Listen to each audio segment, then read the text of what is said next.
J'ai eu une discussion très intéressante hier et du coup je voulais la partager avec vous parce que on m'a dit, accrochez-vous, tu sais aujourd'hui quand on se marie il faut déjà réfléchir à comment tu vas divorcer.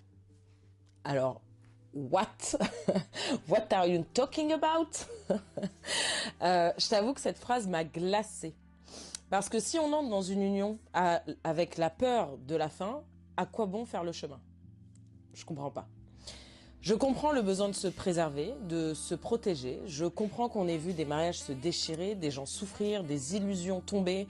Mais est-ce que ça veut dire qu'on ne doit plus espérer?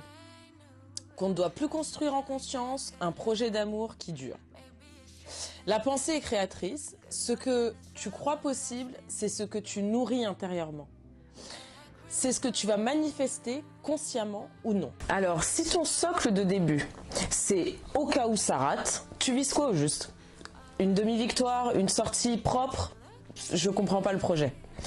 Un mariage, c'est pas une assurance vie, ça c'est une certitude, c'est une décision de foi, pas une foi naïve, mais une foi active.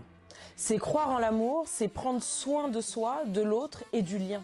C'est construire en regardant dans la même direction, pas en préparant la séparation. Et oui, on peut être lucide sans pour autant être défaitiste. On peut se préserver sans se saboter. Alors non, je ne pense pas qu'on doive préparer le divorce en même temps qu'on prononce le grand oui. Je pense qu'on doit préparer la solidité du lien et se donner les moyens que ça fonctionne. Pas à tout prix, mais avec tout notre cœur.